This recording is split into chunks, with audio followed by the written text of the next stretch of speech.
Hey, how you guys doing? We got actually two topics coming up for this one video. Before I get into that, I'm going to talk a little bit about some channel updates. I'm always trying to improve video audio quality of my videos. Um, One of the biggest problems I have is really lighting, and I actually got some overhead lighting and some of the studio lighting I have were set way in the back, so I'd have to up the ISO of my Canon C100 to around 1250, which is okay. It's perfectly acceptable. But I'm trying to get the ISO down to its native ISO, which is 850 for optimal performance.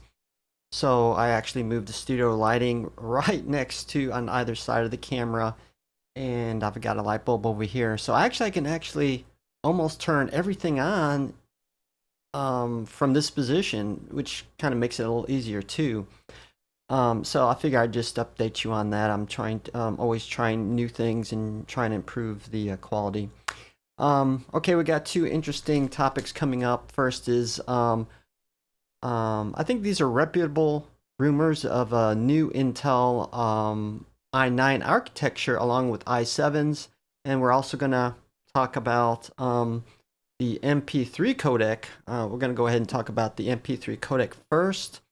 And the developer has said that they are officially ending the development of the MP3 codec.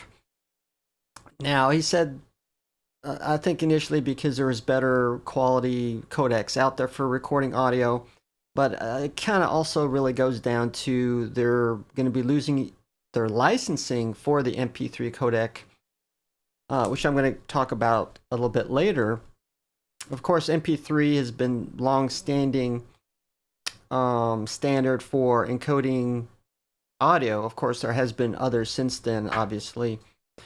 And it does this by removing sound that's above or below human hearing. So on the most case, you know, you're going to get some decent sound quality. Of course, you're going to have a lot of people, you know, audio, I guess they call them audiophiles, or that are really into audio, the best quality possible. They're going to kind of argue on you on this about there's better standards, which there is. And this kind of goes even back to the digital music versus vinyl records. You know, the vinyl records supposedly have better quality, and you know, kind of a audio war, I guess you could say.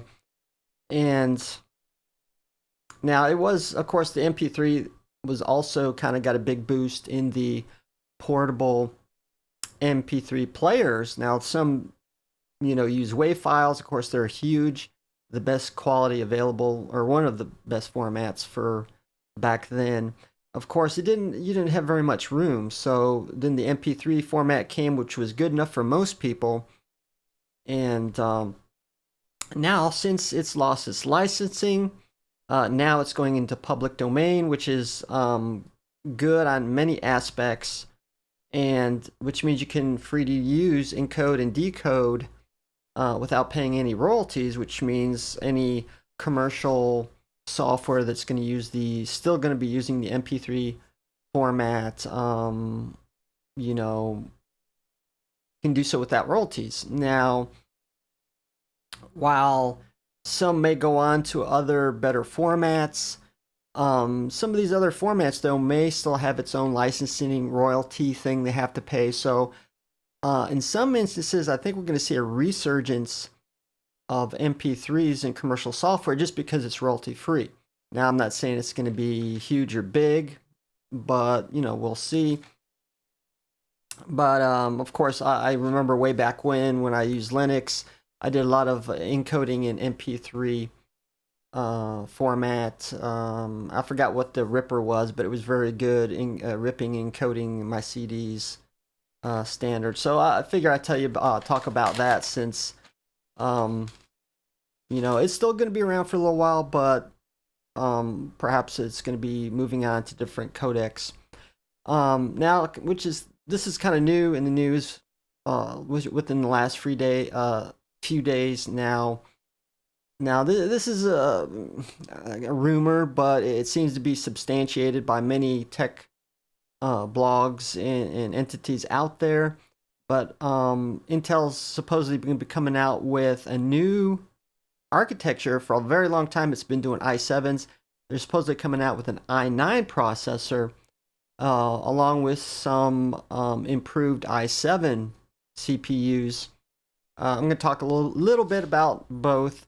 Now, with the Intel i7s, now for some who get the best performance from single core, such as gaming, because processor speed is probably the biggest improvement they're going to get. We're going to see, for instance, quad cores, base speed of at least 4 gigahertz.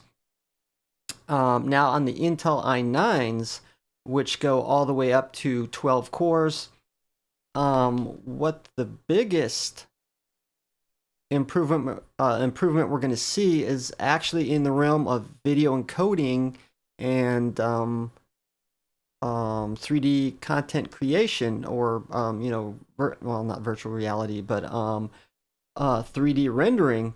And let me see, I've got a little scale right here, and even it seems over the current i7s, we're actually seeing improvement up to even 50% in video encoding and 3D rendering. So this is going to make an ideal CPU for people, content creators such as myself and others. So we really haven't seen a new architecture going from i7. Now we're supposedly going into i9. Like I said, it is a rumor. It hasn't been substantiated, I believe, by Intel yet, but expect it soon if the most of the tech blogs out there seem to be reporting on this. So there we go, and that's the news for today. If you like my videos, please subscribe and watch them. And actually, I had a current user thank me for responding to his video, because I think it was he kept on asking a question, nobody answered it for him. So I think it was on Color Finale Pro. Like I said, I also want to have a community, not just me putting out videos. I love talking with viewers when I can. Like I said, I'm very busy. In fact, many of my ideas and my information actually comes from viewers and commenters. I may see a tech blog or tech news, and I always look at the comments, because I can actually learn just as much from those comments than I can from the sometimes even from the technology news itself. So that includes you commenters yourself. So thank you for watching, and hope to see you on my next video.